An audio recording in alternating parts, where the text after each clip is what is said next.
안녕하십니까. 오늘 미대 입시 강의를 맡게 된 미대 입시 강사 김향수라고 합니다.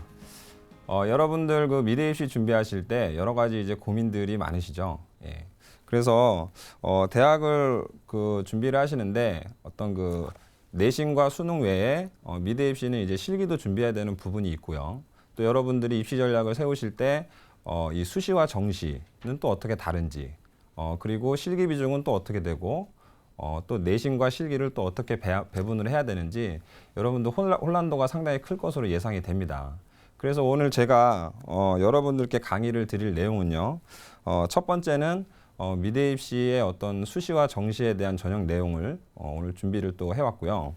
그 다음에 미대 입시에서 정말 중요한 게 이제 실기죠. 예, 그래서 실기는 미대 입시에서 대체적으로 어떻게 구성이 되어 있는지 오늘 간략하게 소개를 해드릴 거고, 그리고 마지막으로 합격 사례들을 좀 소개를 해드릴 건데, 먼저 앞서서 대학에 합격한 친구들이 어떤 과정을 통해서 준비를 했는지 한번 보시면 여러분들 아마 도움 많이 되실 것 같습니다. 자, 그러면요. TBS 기적의 TV 상담받고 대학 가자. 지금부터 시작합니다.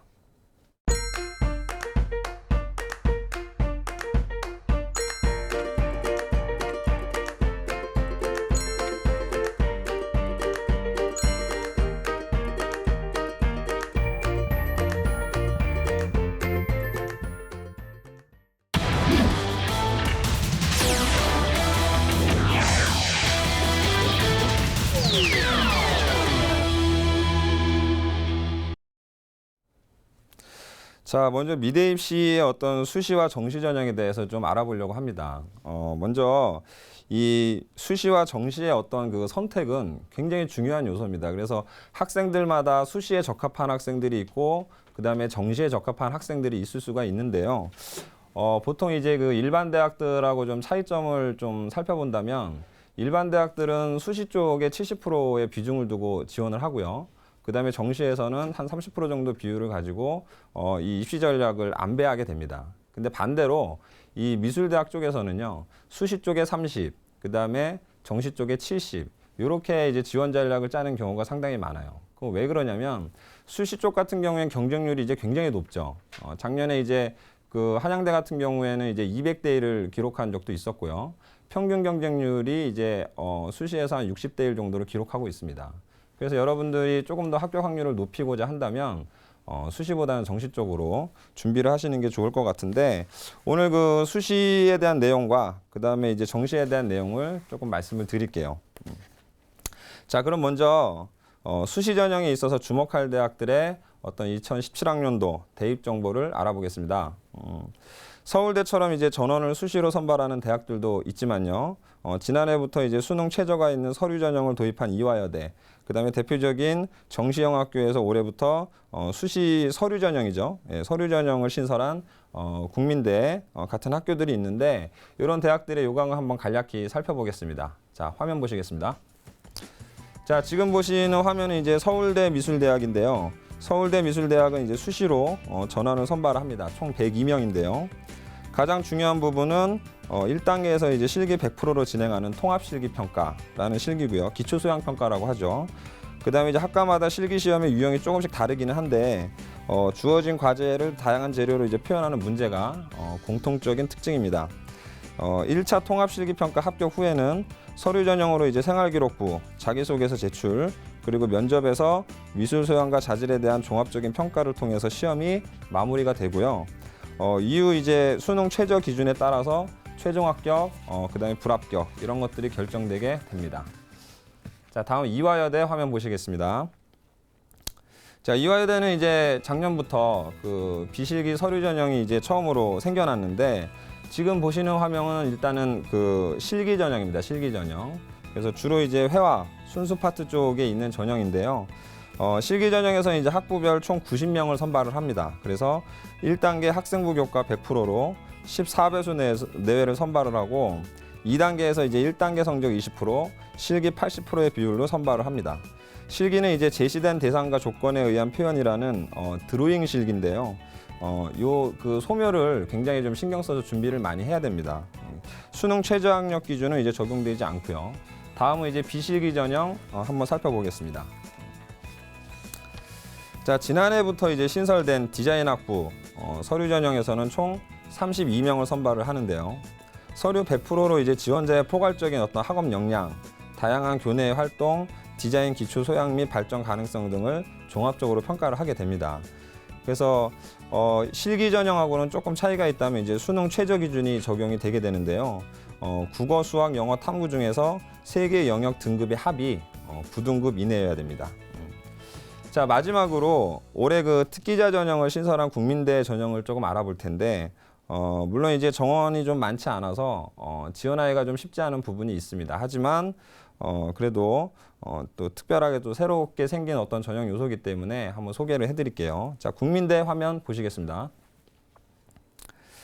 자, 학과별 총 17명을 모집을 하는데요. 입상 성적을 토대로 특기 60%, 면접 30%, 학생부 교과 10%의 비율로 모집 인원 100%를 선발을 하게 됩니다. 여기서 지금 특기 입상 성적이라고 표기되어 있는 내용은 뭐냐면, 여러분들 이제 실기대회 요즘 한창 준비하고 참가하시고 이럴 거예요. 그래서 실기대회에서 만약에 수상 실적을 얻게 되면 그 수상 실적을 가지고 이제 지원할 수 있는 어떤 전형이라고 볼 수가 있는 거죠. 자, 그 다음에 이제 최저학력 기준이 있는데, 다른 대학하고는 좀 다르게 수능으로 이제 최저학력 기준을 반영하는 게 아니고 학생부로 반영을 합니다. 학생부. 그래서 디자인학과에서는 이제 3학년 1학기까지 전체 과목 중 석차 2등급 이내, 2등급 이내인 과목이 3개 이상. 그 다음에 공예학과에서는 3학년 1학기까지 전체 과목 중 석차 3등급 이내인 과목이 3개 이상이어야 됩니다. 자, 그리고 이제 지금까지 이제 그 수시 전형에 대해서 한번 살펴봤는데, 여러분들이 이제 가장 그 궁금해하시고 하는 부분이 이제 정시 전형일 거라고 생각을 해요. 그래서 정시 전형에 대해서 좀 소개를 해드리려고 하는데, 조금 전에도 이제 제가 그 수시 전형에 대해서 어떤 경쟁률을 말씀을 드렸지만, 이 정시 전형에서도 한번 경쟁률을 살펴볼 필요가 있습니다. 그래서 경쟁률과 함께 그 정시 대학들의 어떤 그 현황들을 한번 소개를 해드리겠습니다. 자, 화면 보시겠습니다. 자, 제가 주요 대학들을 이제 경쟁률별 4가지 그룹으로 이렇게 나눠봤습니다. 그래서 왼쪽에 있는 이제 대학들이 최상위권 대학들인데, 경쟁률이 지금 4대1 정도를 보여주고 있죠. 예외로 지금 서울대라던가 한예종 같은 경우는 사실 수시 전형에서 실기고사를 치르고 있는 대학들이라서 지금 특별하게 이제 84대 32대 1 이렇게 경쟁률이 조금 높아 보이는 어떤 그런 모습들을 보고 있는데, 최상위권 대학이기 때문에 이제 같이 합쳐서 이제 분류를 해 놓은 겁니다. 그래서 그렇게 참고해서 보시면 되고요. 여기서 중요한 점은 이제 그룹별 어떤 비중입니다. 그래서 수능 점수만 잘 받아낼 수 있다면 경쟁률을 최소화해서 상위권 대학을 좀 지원해 볼 수가 있지만, 그렇지 않다면 이제 내신과 수능보다는 실기 비중이 점점 이렇게 높아지기 때문에 실기를 준비하는데 시간 투자를 또 많이 해야 된다는 점, 그런 점들을 좀 참고하셔야 되고, 자, 각 그룹별 그 실기 유형들은 또 어떻게 되는지 한번 살펴보겠습니다. 자, 지금 상위권, 중위권, 하위권 이렇게 3가지로 분류를 해서 보여드리고 있는데, 서울대, 국민대, 성균관대와 같은 이런 어떤 최상위권 대학들, 요런 대학들은 기초 소양 평가라는 실기를 이제 보게 됩니다. 그래서 수능 점수로 봤을 때는 이제 3등급 이내, 100분의 1호는 이제 80% 이내죠. 예. 그 정도 성적을 유지할 수 있는 학생이라면 이제 기초 소양 평가를 준비를 해야 되고요. 그리고 이제 수능이 4등급 이내로 중위권 대학에 지원을 한다면 기초 디자인 실기에 이제 중점을 둬야 됩니다. 그래서 요즘 그 미대 입시는 이제 다 아시겠지만 대체적으로 이제 기초 디자인 위주로 실기 시험을 치르고 있는데, 말 그대로 이제 기초 디자인이라는 건 뭐냐면 이제 디자인의 어떤 기초를 배우는 과정인데요. 철저하게 이제 조형 능력과 표현 능력을 검증하는 실기라고 생각하시면 됩니다.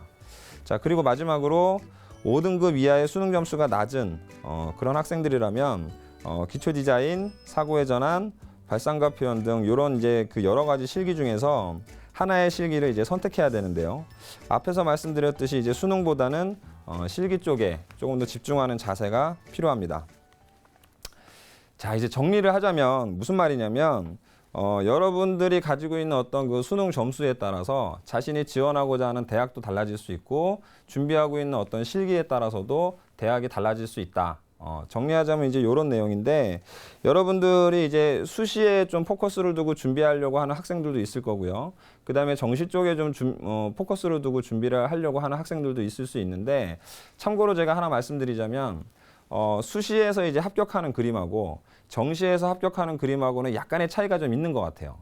이게 무슨 말이냐면 수시에서는 이제 좀 완성도가 좀 떨어지더라도 좀 더 창의적인 그림, 좀 도발적이고 신선한 좀 그런 냄새가 좀 나는 그림들, 이런 그림들이 좀 주로 합격하는 모습을 많이 볼 수가 있습니다.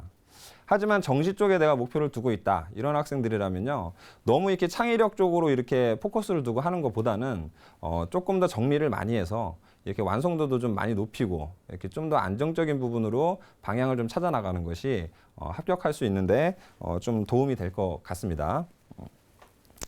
자, 지금까지 이제 그 미대의 어떤 그 수시와 정시 전형에 대해서 한번 이렇게 살펴봤는데, 정말 중요한 거는 이제 미대 입시에서 이 실기 아니겠습니까? 실기.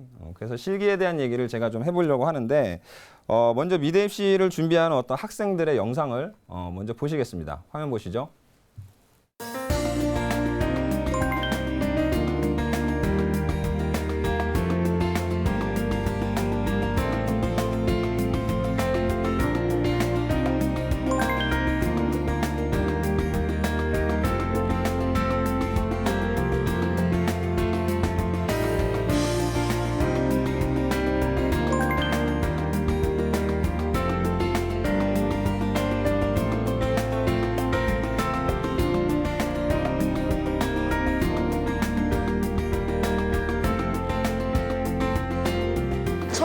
그림을 봤을 때 형태가 틀리면 아예 그 자체가 틀려 보이니까 형태가 가장 중요하다고 생각해요. 그래픽 디자이너 생각하고 있고 시각 디자인과 원하고 있어요. 미술만 잘하면 할 줄 알았는데 내신이랑 이런 거 다 같이 챙기다 보니까 그게 제일 힘든 것 같아요. 산업 디자인과나 시각 디자인과 생각하고 있어요. 기본적인 형태는 잘 알아야 돼요. 그리고 너무 심하게 위에 있는 거는 무조건 평면으로 그린다. 이렇게 그리고 제대로 그린 거죠. 여기서 가로와 세로에 상대적 비례가 있을 거예요. 그래서 뚱뚱해 보이고 홀쭉해 보이고 납작해 보이고 그럴 수 있어요.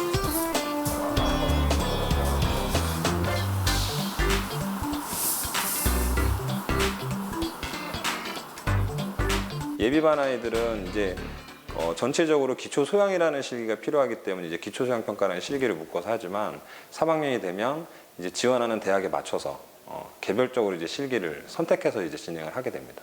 본인이 원하는 대학이 어느 대학인데 예를 들어서 그 대학에 맞는 실기를 준비하지 않고 엉뚱한 실기를 준비하고 있다가 나중에 이제 수능 결과가 나오고 나면은 그 자기가 지원하고자 하는 학교하고는 다르게 이제 실기를 준비했던 친구들이 많아요. 자기가 지원하고자 하는 대학하고 자기가 지금 그 지원한 학과 뭐 이런 것들을 좀 사전에 미리 계획을 해서 사전에 그 잘 맞는 그 실기를 준비를 하셔야지 아무래도 좀 학교 확률을 좀 높일 수 있다는 점.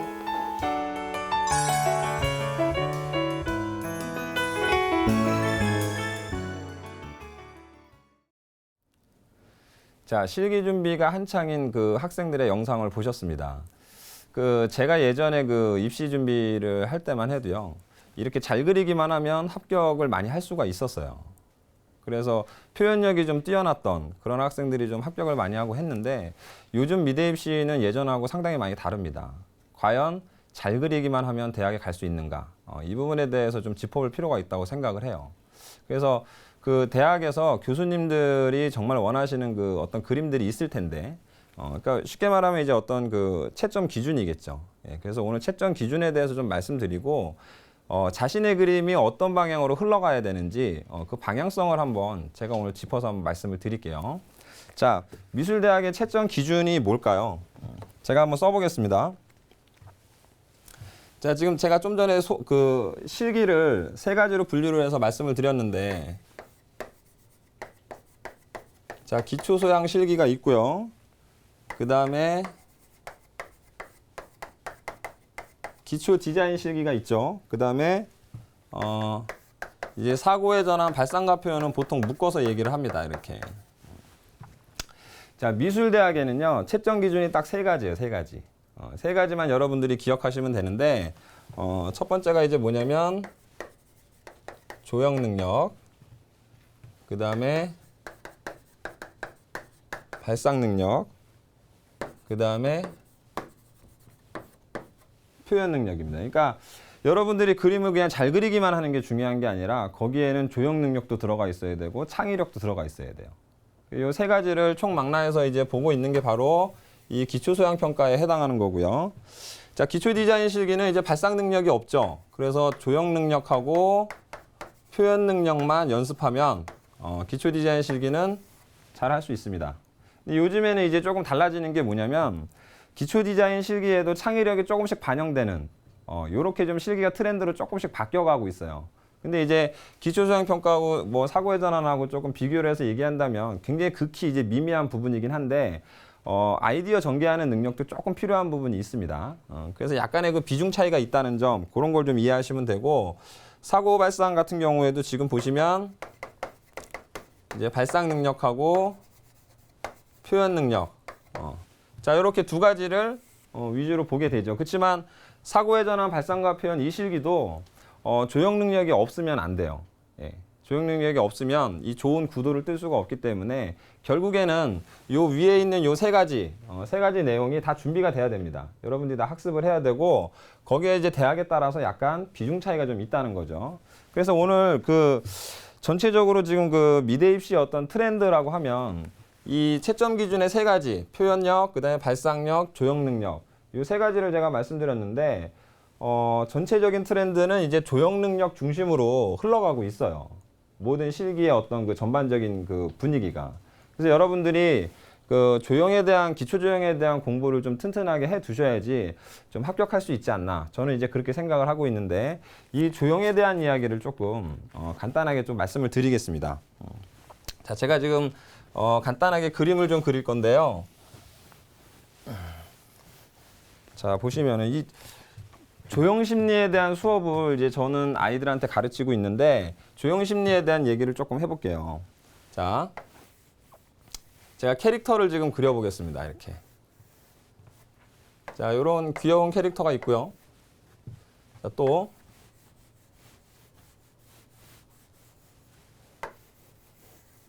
자, 이런 캐릭터도 있어요. 이렇게. 자, 화면 보이시죠? 자, 두 개의 캐릭터가 있는데 여기다가 이제 저희가 이름을 붙여줄 거예요. 이름을 붙여주는데 하나는 부부, 또 하나는 키키. 자, 여러분 같으면은 이 캐릭터에다가 어떤 이름을 붙이고 싶으신지 한번 생각해 보세요. 아마 제가 개인적으로 생각하기에는 이 두 가지 이름 중에 왼쪽에 있는 캐릭터에는 부부라고 붙이고 싶을 것 같고요. 오른쪽에 있는 그림에는 키키라고 붙이면 어울릴 것 같습니다. 그렇죠? 대부분은 다 이렇게 생각을 하실 텐데 자, 이거를 이제 좀 어려운 얘기로 뭐라고 그러냐면 공감각이라고 합니다. 공감각. 그러니까 쉽게 말하면은 두 가지 감각이 서로 공유되는 어떤 현상을 말하는 거예요. 예를 들면 이제 맛있는 음식을 먹고 그 음식에서 느껴지는 것들을 이미지로 시각화시켜서 표현한다든지 아니면 좋은 음악을 듣고 그 음악에 대한 느낌을 이미지로 표현한다든지 이게 이제 그 두 가지 감각이 서로 결합되면서 그 서로 교류되는 어떤 현상들 이런 걸 이제 말씀을 드리고 있는 건데 저희는 이제 이런 것들을 이용해서 이제 조형심리라는 수업을 하고 있습니다. 그래서 여러분들이 이제 그 태어나서 국어나 영어를 배우잖아요. 영어를 배우고 사람들과 어떤 소통하는 법을 배우는데 똑같이 그림으로 그 시각 언어를 배워서 사람들하고 어떤 소통하는 그 법을 배우는 거라고 보시면 돼요. 예. 그래서 여러분들 문제풀이 하실 때 이런 조형 심리에 대한 그 어떤 수업 준비들을 조금 해놓으신다면 문제풀이 하는데 좀 도움이 될 것 같고요. 자, 여러분들이 한번 그 대학 교수라고 생각하고 제가 그림들을 몇 가지를 준비해 왔습니다. 그래서 그림들 한번 보시면서 어떤 그림이 합격 그림인지 한번 살펴보시기 바랍니다. 자, 화면 보시겠습니다. 자, 그림이 지금 5개가 있죠. 5개. 5개가 있는데 제가 이제 인터넷으로 찾아봤어요. 그래서 무거움을 표현하시오라는 주제로 인터넷에 검색을 해보니까 이제 여러 가지 그림들이 이렇게 검색이 됐는데 무거움을 표현하시오라는 문제는 사실 실제 대학에서 자주 출제되고 있는 문제입니다. 그래서 지금 각 뭐 여러 가지 미술학원들이나 아니면 학생작들 뭐 이런 걸로 보이는데요. 여러분들 같으면은 이제 5가지 그림 중에 어떤 게 합격 그림인지 한번 뽑아 주시겠어요? 5개 중에서 제가 볼 때는 지금 5번이 눈에 좀 띄는 것 같습니다. 5번 같은 경우에 보면 그 커다란 이제 돌덩이가 화면 상단에 배치되어 있고요. 그 다음에 하단에 압정인가요? 못 같은 형태가 지금 이렇게 굉장히 힘들게 지탱하고 있는 듯한 그런 그 장면을 보여주고 있고, 조형적 측면에서 조금 평가를 해보자면 화면 상단에 돌덩이가 배치되어 있죠. 그 다음에 앞정보다 돌이 큽니다. 그 다음에 앞정은 좀 작게 그렸고 화면 하단에 그렸죠. 자, 그리는 건 그리는 건데 어떻게 그릴지가 고민이 돼야 돼요. 그래서 지금 보시는 것처럼 저런 그림들이 무거움에 대한 표현이 좀 전달력이 높은 것 같고, 그 다음에 2번도 괜찮은 것 같습니다. 학상에 따라서 좀 차이가 있는데 표현력이 좀 월등하게 좀 뛰어나고 이 표현 욕구가 강한 사람들은 저렇게 인체를 그리는 것도 괜찮을 것 같아요. 그래서 저기 그 2번의 그림을 보시면 이제 스토리가 많이 담겨 있는데, 젊은이가 이제 화면 하단에 있고요.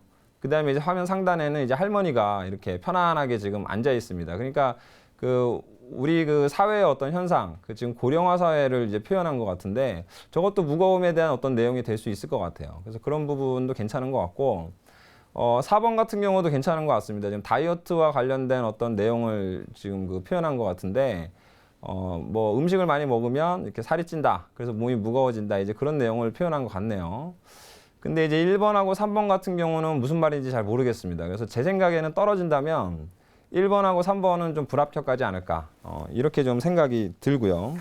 자, 지금까지 이렇게 보신 그림을 한번 쭉 이렇게 살펴보면 그냥 잘 그리기만 하는 게 중요한 게 아니라 그 교수님이 내고자 하는 그 어떤 그 출제 의도가 있습니다. 왜 교수님이 이런 문제를 냈을까? 그래서 그런 부분에 대해서 미리 생각을 하고 그 주제에 맞는 그림을 그려야지 그게 진짜 잘 그리는 거고요. 그냥 표현력만 뛰어나다고 해서 대학에 갈 수 있는 건 아닙니다. 그래서 이 조형 심리에 대한 부분이 상당히 중요하다는 거, 이제 그런 부분들을 좀 말씀드리고 싶어서 제가 준비를 해왔고요. 자, 지금부터는 또 상위권 대학들의 어떤 출제 문제를 살펴보시면서 그림들을 또 한번 보시겠습니다. 자, 화면 보시죠. 자, 지금 서울대 공예과 합격생작입니다. 지금 문제를 잘 모르시는데 문제에 대해서 조금 얘기를 해드릴게요. 문제가 어떻게 나왔냐면 그 문제가 2개가 나왔습니다. 그래서 문제 1번은 생활용품과 사람 간의 관계, 그다음에 문제 2번은 공구와 손의 관계. 그래서 위 2개의 문제를 화면 좌우에 각각 그리세요라는 문제입니다. 제가 이제 학생하고 이게 합격자 발표가 난 뒤에 이제 얘기를 해봤어요. 무슨 생각으로 이렇게 그렸는가. 대화를 좀 나눠보니까 학생의 생각은 이렇습니다. 이제 생활용품과 사람 간의 관계는 어떤 편안함이라는 단어를 좀 떠올려서 그 편안한 느낌을 이제 보여주고 싶었다. 이런 내용이었었고, 그래서 이제 둥지 안에 오리가 이렇게 편안하게 있는 어떤 그런 장면들을 그리려고 한 거예요. 그래서 지금 그 소녀인데 소녀가 이렇게 팔을 쭉 뻗고 이렇게 둥지에 앉아 있죠. 그게 왠지 뭔가 좀 이상해 보이긴 하는데 그게 이제 오리의 어떤 형상을 지금 보여주려고 한 것 같아요. 그래서 저렇게 합성을 시켜놨는데 저걸 닮은 꼴 발상이라고 합니다. 그래서 그런 발상 기법을 이용해서 지금 그 문제풀이를 한 거고요. 둥지는 이제 자세히 보시면은 그 생활용품의 여러 가지 그 형태들이 드로잉이 돼 있어요. 그래서 생활용품이 막 모여서 둥지가 만들어지고 있는 어떤 그런 장면을 그린 거고, 이제 문제 2번 같은 경우에는 이제 그 스패너 형상을 띤 그 그림이 그려져 있죠. 그래서 손이 2개가 되고 3개가 돼서 모여가지고 이렇게 힘이 배가 된다. 어떤 그런 내용이 바로 공구다. 이런 어떤 전제를 깔고 문제풀이를 한 건데, 그래서 아래쪽에서 지금 손이 모여가지고 점차적으로 손이 여러 개 모이면서 이렇게 그 공구의 형상을 지금 보여주고 있는 겁니다. 자, 이렇게 서울대 같은 경우는요, 그 좀 전에도 제가 말씀드렸지만 이제 잘 그린다고만 해서 대학에 가는 게 아니고, 과연 이 학생이 무슨 생각을 했는가, 이런 어떤 입체적인 사고 방식이 상당히 중요합니다. 그래서 학생들이 그 실기고사를 보고 나서요, 면접 현장에 가서 그 그림을 들고 들어갑니다. 들고 들어가서 교수님하고 직접 대화를 나누는 거죠. 너 이거 무슨 생각으로 그렸니? 이렇게 얘기를 나누면서 그 학생이 진지하게 그 고민했던 부분들을 교수님이 직접 듣게 됩니다. 그러니까 그런 부분들을 미리 고려를 해서 실기 준비를 하셔야 되고요. 그냥 마냥 잘 그리기만 한다. 이런 생각이면은 대학에는 좀 합격하기 힘들지 않을까. 그렇게 볼 수가 있고요. 자, 다음에는 이제 국민대 쪽 실기를 한번 보시겠습니다. 자, 국민대 합격생 재현작인데요. 자, 문제를 또 설명을 드릴게요. 어떤 문제가 나왔냐면, 자, 국민대도 이제 기초소양평가라는 실기를 보는 대학이죠.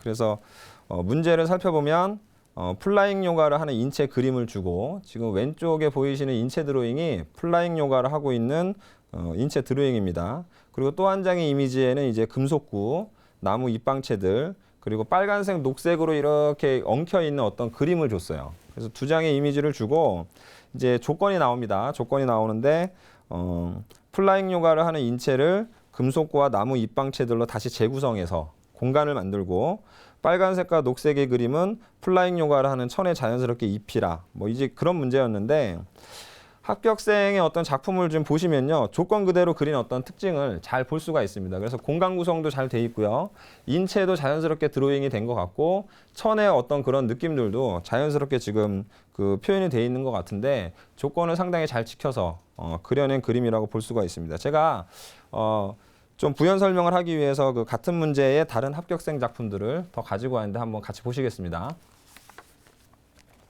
자, 지금 6개의 그림들이 있죠. 예, 다른 합격생들의 작품입니다. 그래서 앞에서 본 그 작품하고 좀 연결해서 설명을 드리면, 합격하기 위해서는 이제 인체를 그 금속과 입방체를 이용해서 얼마나 또 자연스럽게 만들 수 있는가, 그런 부분이 일단 합격 요인이라고 좀 볼 수가 있고, 두 번째는 이제 천에다가 그 그림을 얼마나 자연스럽게 입혀서 천의 그 주름을 잘 자연스럽게 표현하는가, 이런 부분.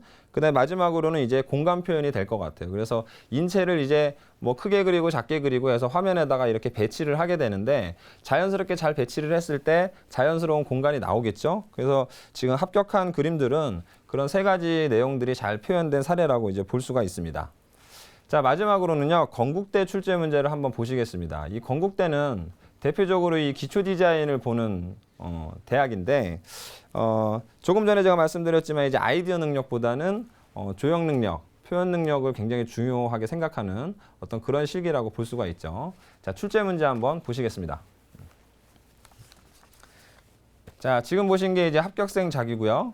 자, 문제를 한번 살펴보시면, 자, 노란색 편지 봉투와 우체통 이미지, 그 다음에 우표 사진이 나왔습니다. 이렇게 세 가지 소재를 주고 화면에 자유롭게 화면을 구성하시오라는 문제가 나왔는데, 왼쪽에 이제 그 보이시는 게 이제 합격생 작품입니다. 지금 보인 작품인데, 그 우선은 소재의 연관성에 대해서 좀 생각을 해봐야 될 것 같아요. 그래서 출제된 소재가 아무 연관성 없이 그냥 무관하게 나온 게 아니라, 우체통 하면 편지봉투, 그 다음에 우표, 이런 것들이 서로 연결될 수가 있잖아요. 그래서 먼저 생각해야 될 부분이 뭐냐면, 이 소재 간의 어떤 연관성, 그런 부분들을 좀 생각을 해봐야 될 것 같아요. 그래서 조금 더 아이디어를 확장해 나간다면, 편지봉투가 들어갔다 나왔다는 장면이 이제 어떤 소통 같은 걸 연상시킬 수 있죠. 근데 이제 기초수양평가하고는 조금 다르게 아이디어가 너무 확장돼서 멀리 가면 안 됩니다. 그럼 위험할 수도 있어요. 그래서 제가 생각할 때는 간단하게 그냥 우체통이 열리고 거기서 편지봉투가 나오고, 또 편지봉투가 날아가서 뭐 이렇게 상대방한테 전달될 듯한 어떤 그런 느낌의 연출 정도, 그런 것들을 좀 생각해두면 좋을 것 같은데, 지금 합격생작을 보시면 이제 정확하게 그렇게 이제 연출이 된 것 같습니다. 그리고 시각 디자인과 그림인데요. 잘 보시면 이제 빨간색하고 노란색, 요게 이제 화면의 줄을 이루는 어떤 컬러 배색이 되겠고요. 우표에 있는 어떤 그 녹색의 컬러가 대략 한 30% 정도 비율로 지금 이렇게 배치가 되어 있습니다. 그래서 이 난색과 한색의 어떤 그 배치 상태가 황금 비율을 이루고 있다고 좀 볼 수가 있습니다. 자, 지금까지 이제 미대 입시의 어떤 수시와 정시에 대해서 지금 알아봤는데, 이 실기 출제 문제를 통해서도 실기 채점을 어떻게 이루어지는지 뭐 이런 내용까지 한번 살펴봤습니다. 자, 2부 강의에 앞서서 먼저 지금까지 강의한 내용 다시 한번 되짚어보고 전하는 말씀 듣고 오겠습니다.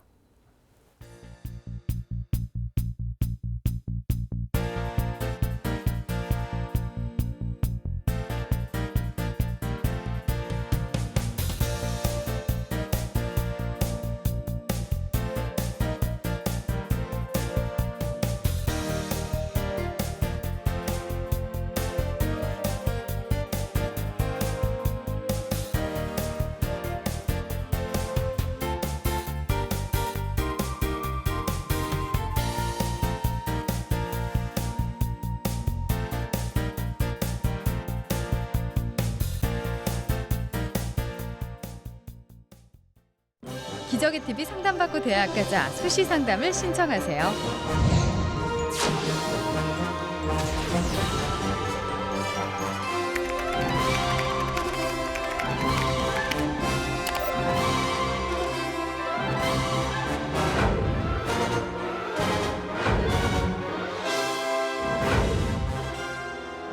우선 검색창에 상담받고 대학 가자를 검색하고 메인 홈페이지의 입시 컨설팅란을 클릭합니다.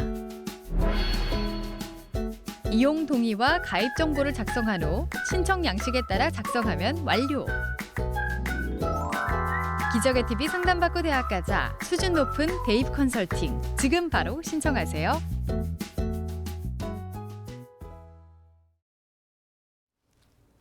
자, 1부에 이어서 이제 2부에서는요. 실기에 대한 얘기를 조금 해보려고 하는데 실기는 크게 구분을 하면은 기초 소양 평가, 그다음에 기초 디자인, 사고의 전환, 발상과 표현 이렇게 네 가지로 보통 나누게 됩니다. 대표적인 실기가. 그렇지만 이제 요즘에 그 입시의 어떤 전반적인 흐름을 보면 기초 디자인이 대사라고 할 만큼 이제 기초 디자인 위주로 실기를 많이 치르고 있죠. 그래서 기초 디자인 얘기를 좀 잠깐 해보려고 해요. 여러분들이 이제 그 각 미술학원에서 지금 뭐 다양한 실기를 준비하고 계실 텐데, 정말 미대 입시는 어떤 그 기본기를 지켜야 된다. 이런 얘기 많이 들어보셨을 거예요. 그래서 오늘 제가 드리게 될 말씀도 그 어떤 기본에 해당하는 내용들, 그런 것들을 말씀드리려고 하는 거고, 이거를 계속 강조를 하는데도 불구하고 사실 시험 막바지에 이르게 되면 기본을 놓치고 실수하는 경우가 너무 많기 때문에 다시 한번 이제 학생 여러분들한테 이 내용을 좀 강조를 드리고 싶은 겁니다. 여러분들 이제 그 변화와 통일 균형 뭐 이런 세 가지 내용들 많이 들어보셨을 거예요. 예, 많이 들어보셨을 텐데 대부분은 이제 그 변화, 뭐 균형 이런 것들은 좀 아는데 이 통일감을 잘 못 만들어서 좋은 그림을 좀 이렇게 만들어내지 못하는 그런 사례가 많이 있습니다. 그러니까 쉽게 말하면은 그림을 좀 산만하게 만들고 정리되지 않은 어떤 그런 그림들을 많이 그려낸다는 거죠, 아이들이. 그래서 이 통일을 좀 잘 만들어내고 이 자연스럽게 그림을 꾸며가는 어떤 그런 방법들이 뭐가 있는지 그런 부분에 대해서 좀 설명을 드리겠습니다. 자.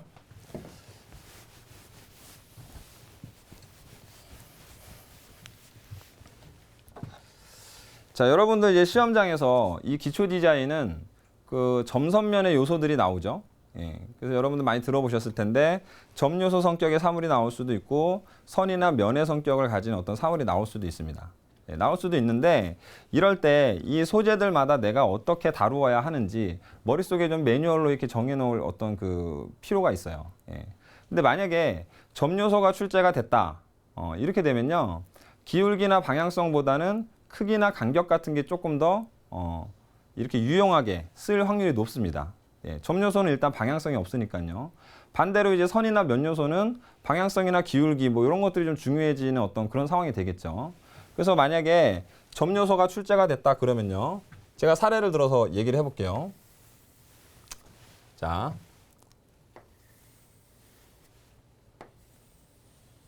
이렇게 1번 그림이 있고요. 자, 그 다음에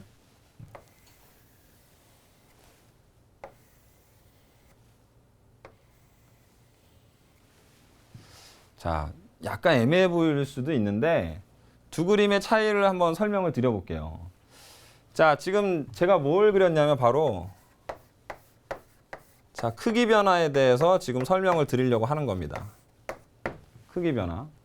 이거 얘기 많이 들으셨을 거예요. 그래서 점 요소 성격의 어떤 사물이 나오게 되면 일정하게 크기를 변화하면서 화면에 배치하게끔 그렇게 얘기를 들으셨을 텐데 크기를 그냥 무조건 크게 하고 무조건 작게 하고 이런 게 아니라 어느 정도 규칙성을 띠고 연계성을 갖고 있어야 됩니다.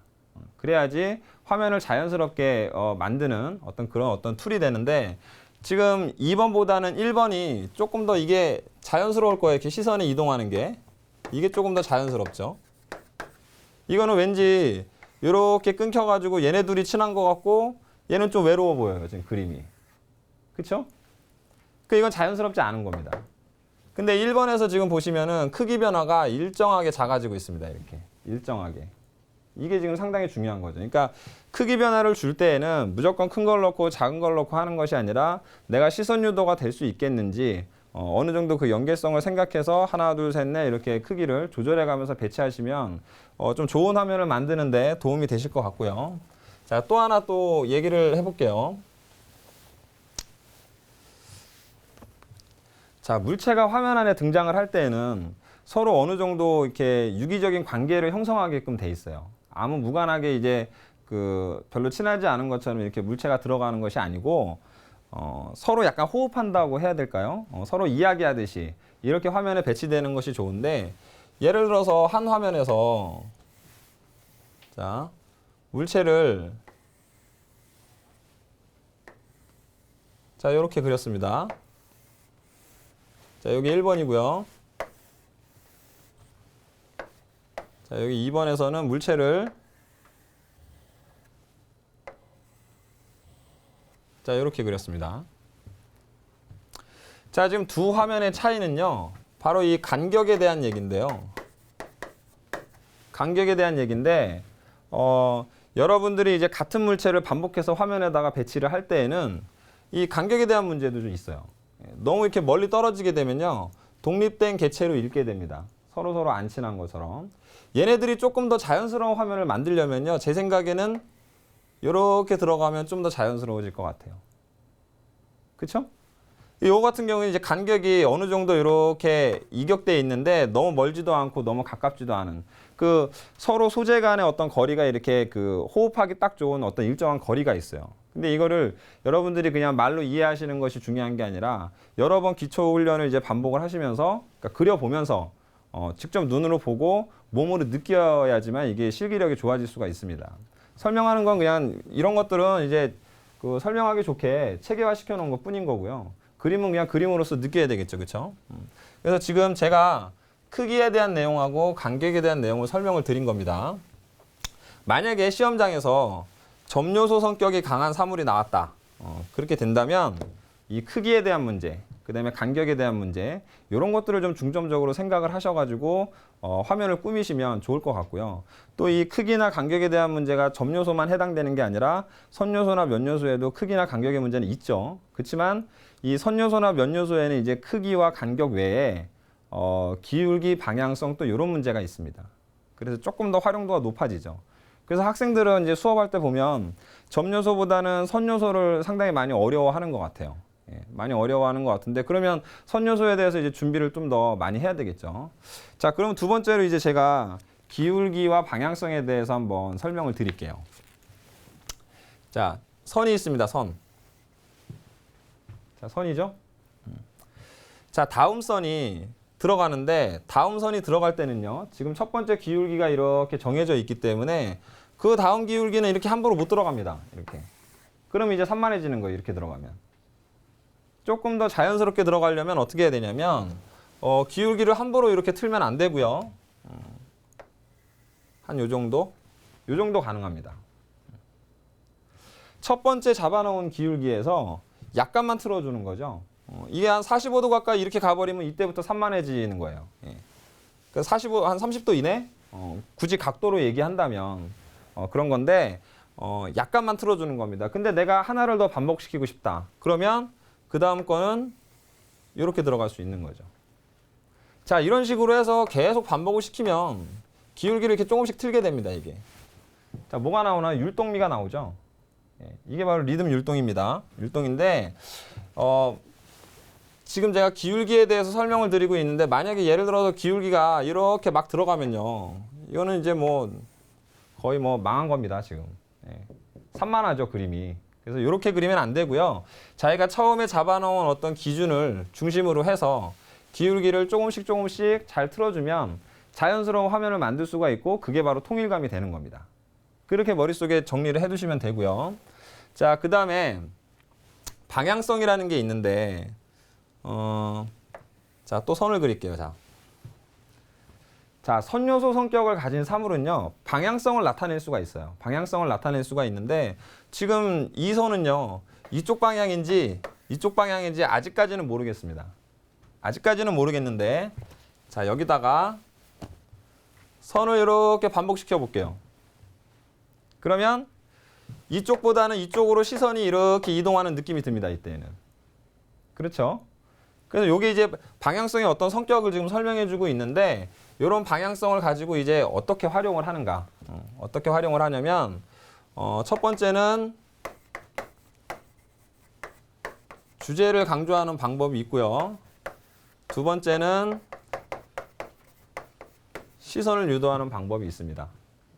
자, 방향성은요. 이 두 가지를 목적으로 해서 방향성이라는 조형 요소를 활용하시면 돼요. 자, 요거는 꼭 기억해 두셔야 되고 시험장에 출제되는 그 사물들이 이 선으로 안 이루어진 사물들이 없잖아요, 사실은. 대부분은 다 선으로 다 선이 모이면 면이 되고 뭐 이런 거니까 이 선에 대한 공부를 정말 많이 해야 되는데 활용도가 굉장히 지금 그 많은 거고 비중이 높은 겁니다. 예, 그래서 방향성이 있는 사물들은 주제를 강조하거나 시선 유도를 하는데 쓰인다는 점. 이 점을 꼭 기억하셔서 준비를 하시면 될 것 같습니다. 자, 그래서 지금 정리를 해드리면 제가 몇 개를 얘기했냐면 총 4개를 얘기했습니다. 4개. 처음에 크기, 두 번째가 간격, 3번이 이제 방향성, 4번이 기울기. 이거 외에도 여러분들이 이제 기초 디자인 하는데 이제 그 헤아려야 될 것들이 상당히 많죠. 많은데 제가 오늘 그 말씀드리고 싶은 내용은 뭐냐면 정말 기본 중에 기본. 미술학원 처음 다니면서 또는 미술을 처음 기초 디자인이라는 실기를 접하게 되면서 배우는 것들인데 나중에 이게 어느 정도 실기 경력이 좀 이렇게 채워지고 시간이 좀 지나면 이런 기본적인 내용들을 많이 잊어버리는 그 모습들을 볼 수가 있어요. 근데 요런 것들만 잘해도 정말 좋은 그림을 만들 수가 있거든요. 그래서 여러분들 지금 5월 달인데 지금 이 시기에 다시 한번 자신의 실기를 한번 점검을 해보세요. 그래서 과연 내가 이런 기본들을 잘 지키면서 그림을 그리고 있는지 그것들을 한번 살펴보고 다음 단계로 또 이렇게 업그레이드 해가시는 게 좋지 않을까 그런 생각이 듭니다. 자, 그래서 지금 기초 디자인에 대한 어떤 그 얘기들을 제가 좀 했는데 이 대부분 학생들은요 실기를 할 때 산만하게 만드는 경우가 많습니다. 그러니까 변화만 생각하고 통일감을 잘 이제 생각을 못하는 거죠. 그러니까 여러분들은 오늘 이 얘기를 들으셨으니까 조금 더 정리된 화면, 좀 더 깔끔하고 안정된 화면 이런 것들을 만드는데 이 통일감에 대한 부분들 좀 생각하셔가지고 이렇게 준비를 하신다면 좀 좋은 점수를 받지 않을까 이렇게 생각을 합니다. 자, 이번에는요 합격 사례를 보면서 수험생들이 어떻게 실기 비중을 또 두고 준비를 하는지 한번 알아보시겠습니다. 자, 화면 보시죠. 자, 지금 보시는 학생은요 이 학생의 특징을 보면 일단 수능 점수가 48점으로 매우 낮은 상태인데요. 이럴 경우에는 이제 실기에 많이 의지할 수밖에 없습니다. 예, 수능 점수가 이제 아무래도 많이 부족하다 보니까 실기를 많이 해야 돼요. 그래서 실기 일수를 보니까 지금 뭐 일주일 내내 실기를 했네요. 수업 일수가 7일 이렇게 돼 있는데 하루도 빼먹지 않고 지금 실기를 준비한 것 같습니다. 그래서 조금 위험한 방법이긴 하지만 어쨌든 실기에는 좀 자신이 있었던 모양이에요. 그래서 이렇게 수능이 낮은 경우에는 정시보다는 이제 수시 전략을 잘 짜야 되는데 지금 뭐 보시는 것처럼 이제 다행히 수시에서 이제 합격을 했습니다. 그래서 뭐 수시에서 이제 경희대, 동덕여대 뭐 이런 학교들에 이제 합격을 했지만 뭐 선생님 입장에서는 이렇게 추천하고 싶은 방법은 아닙니다. 가장 무난하게 이제 대학에 합격하는 경우는 어느 정도의 수능 점수, 그 다음에 어느 정도의 어떤 실기 능력 이런 것들이 좀 밸런스가 이렇게 맞으면서 준비를 해야지 좀 좋은 결과가 있지 않을까 그렇게 생각이 듭니다. 자, 다음 화면 보시겠습니다.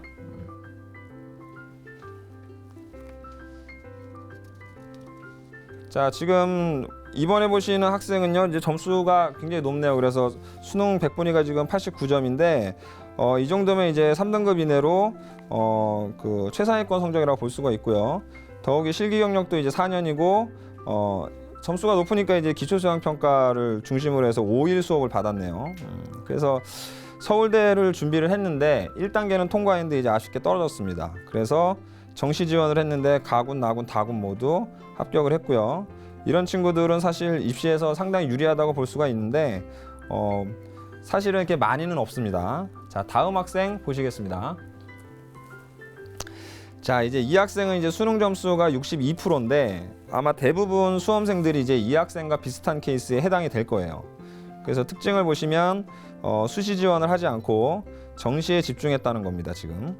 그래서 특히 실기 비중이 높은 이제 중앙대, 건국대를 목표로 해서 지원을 했는데 둘 다 합격을 했네요. 합격을 했고 수업 일수는 이제 5일을 했고요. 실기 경력은 4년 정도 됩니다. 이 점수대의 분포에 있는 이제 학생들이 굉장히 많을 텐데 이 학생의 어떤 합격 사례를 좀 참고하셔가지고 준비하시면 도움이 될 것 같네요. 자, 그 다음에 마지막으로 그 미대 입시의 어떤 진실과 오해에 대해서 한번 간략하게 말씀을 드리겠습니다. 여러분들 그 미대 입시에서 알고는 있는데 좀 잘못 알고 있는 것들, 그런 부분들이 좀 있는 것 같아서 설명을 드릴게요. 자, 미대 입시에서 이제 내신은 중요하지 않다. 이런 얘기들도 좀 많이 들려오는데 일단 쉽게 말씀드리면은 미대 입시에서 내신은 크게 중요하지 않은 게 맞습니다. 맞지만 일부 대학에서 내신을 반영하는 그 대학들이 있기 때문에 무조건 중요하지 않다 이렇게 볼 수만은 없고요. 실제 이제 동덕여대, 덕성여대, 성균관대처럼 미대 입시에서 내신을 반영하지 않는 대학들이 엄청 많습니다, 사실은. 그래서 내신이 크게 중요하지는 않은데 수시에 있어서는 내신이 조금 사정이 다를 수 있죠. 예. 그래서 뭐 대표적으로 이제 그 홍익대 같은 경우 보면 1단계에서 이제 내신 100%로 선발을 하게 되는데 평균 2등급 이내 정도는 돼야지 홍익대 서울을 지원을 할 수가 있습니다. 그래서 그런 부분들도 있고 서울대 같은 경우도 내신을 이제 보죠. 예, 수치화된 어떤 데이터는 없지만 서울대도 어느 정도 내신이 받쳐줘야지 지원이 가능합니다. 그래서 일부 학교가 이제 이렇게 내신만으로 반영하는 경우가 있기 때문에 목표하는 대학이 어디냐에 따라서 조금 디테일하게 생각해 볼 필요가 있다는 거, 중요도가 좀 달라질 수 있다는 거, 그런 부분을 좀 생각하시면 좋을 것 같고요. 그 다음에 이제 두 번째는 수능에서 이제 국어가 가장 중요할까? 뭐 이런 얘기들도 좀 있는데, 뭐 미대 입시에서 이제 수능을 준비하는데 중요하지 않은 과목이 어디 있겠습니까? 사실은 모든 과목이 다 중요하죠. 중요한데 제가 이제 대체적으로 학생들하고 이렇게 상담을 해보면 그 영어나 사탐보다는 국어를 좀 많이 힘들어하는 것 같아요. 근데 왜 힘들어하냐면 영어 같은 경우에는 점수를 잘 받아내는데 이 국어 같은 경우에는 지금 보시면 조금만 이제 성적이 낮아져도 이 등급이 확 내려가는 경우가 있다던가 이런 경우가 있습니다. 제가 지금 그 주요 대학의 어떤 표를 좀 준비를 했는데 이 요강을 한번 보시면서 또 말씀을 드릴게요. 자, 지금 표가 있는데 그 건국대, 중앙대 같은 경우에는 이제 국어 40%, 영어 40%, 그다음에 탐구가 20% 이렇게 돼 있고요. 이화여대 같은 경우는 이제 4개 과목 중에 선택을 합니다. 그래서 3개 과목만 선택을 하는데 각각 33.3% 이렇게 반영을 하고 경희대, 고려대, 성균관대, 세종대, 연세대 같은 학교들은 국어 50에 영어 50, 사탐은 반영하지 않죠. 이렇게 반영을 하게 되는 겁니다. 그래서 여러분들이 그러니까 정리를 하자면 무슨 말이냐면 국어하고 영어를 잘하면 일단 미대 입시는 성공했다고 볼 수가 있어요. 이 두 과목을 잘하면 성공했다고 볼 수가 있는데 만약에 내가 사탐까지도 성적이 좋다. 그러면 내가 지원하고자 하는 대학의 폭이 더 넓어지는 겁니다. 예. 그렇게 정리를 해두시면 되고 상대적으로 봤을 때 영어 점수보다는 국어 점수에서 아이들이 조금 떨어져가지고 이렇게 힘들어하는 경우가 좀 있는데 그래서 오늘 제가 국어에 대한 얘기를 조금 말씀을 드린 거고요. 만약에 같은 시간이라도 지금 시간 여유가 조금이라도 있다면 국어 쪽에 조금 더 이렇게 특별하게 좀 관리를 해서 준비하시면 좀 좋지 않을까. 개인적으로는 그렇게 생각을 하고 있습니다. 자, 그 다음에 이제 세 번째는요. 한국사에 대한 이야기입니다. 여러분들 올해 이제 입시 처음 시작하시면서 그 한국사를 모두가 다 응시할 수 있도록 이렇게 지금 전형이 바뀌었는데 뭐 한국사의 영향력이라고 하면 사실 결론적으로 얘기하면 영향력이 별로 없습니다. 예. 교육부에서도 뭐 미리 얘기를 했지만 한국사는 쉽게 내겠다. 이렇게 지금 발표를 했죠. 그래서 올해는 또 첫 해고 이러니까 아마 쉽게 나올 겁니다. 예. 그래서 여러분들 한국사는 그냥 준비만 하시면 되고 또 각 대학에서는 어떻게 활용하고 있냐면 응시 여부만 확인한다든지 아니면 가산점 제도를 좀 활용한다든지 이런 정도 수준이에요.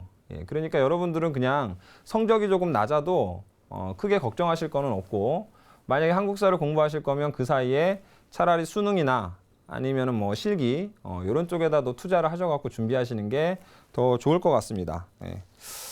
자, 지금까지 미대 입시 어떤 준비 전략에 대해서 강의를 해드렸는데 강의 마무리하기 앞서서 지금까지 강의한 내용 다시 한번 되짚어보고 가겠습니다.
자, 오늘 제가 준비한 내용들 이제 다 소개를 해드렸는데 마지막으로 정리를 좀 하자면 이런 겁니다. 여러분들이 이제 미대 입시를 준비를 하실 때 굉장히 이제 복잡하죠. 예. 정부에서는 이제 나름대로 뭐 간략하게 이렇게 간소화 정책을 내놓기도 하고 이렇게는 했지만 실질적으로 받아들이는 이제 학부모님들이나 수험생 여러분들은 사실 굉장히 혼란스럽습니다. 예. 그래서 오늘 뭐 제가 나름대로 정리를 해드렸는데 요약을 하자면 여러분들이 지금 조금이라도 시간이 있을 때 이게 겨울 특강 이제 나중에 겨울이 되면 학생들이 이제 수능을 보고 나서 하루 종일 이제 실기에 매진을 하잖아요. 예. 그때 가서 내가 실기 선택을 한다든지 무슨 뭐 미술대학을 어느 학교를 쓸 건지 뭐 이런 것들을 고민하게 되면 이때는 벌써 늦습니다. 너무 이제 늦고요. 조금이라도 지금 시간 여유가 있을 때 자신의 현위치를 한번 되짚어 보는 거죠. 그래서 내가 수능 성적은 어느 정도고 지금 실기 상태는 어느 정도니까 목표 대학을 어느 정도로 정해야 되고 그래서 그 목표 대학에 맞춰서 이렇게 준비를 좀 했으면 하는 거 그렇게 좀 정리를 해두시면 좋을 것 같습니다. 자, 오늘 여러분들 미대 입시 내용을 좀 들으시면서 디테일한 어떤 지원 전략 짜시는데 좀 도움이 되시면 좋겠고요. 여러분들이 또 정해놓은 어떤 꿈이 아니겠습니다. 그래서 그 꿈에 대해서 다시 한번 정리를 해두시고 조금 준비하는 과정에서 시행착오가 있다 하더라도 여러분들이 처음에 생각했던 어떤 그 목표와 꿈들 이런 것들을 잊지 마시고 잘 역경을 이겨내시면서 이렇게 준비하시면 되지 않을까 싶습니다. 그래서 오늘 좀 좋은 결과 있기를 바라겠고요. 꼭 이번에 제 얘기 들으시고 준비 잘 하셔가지고 미대에 꼭 합격할 수 있으면 정말 좋겠습니다. 오늘 강의는 여기까지 마치겠습니다. 감사합니다.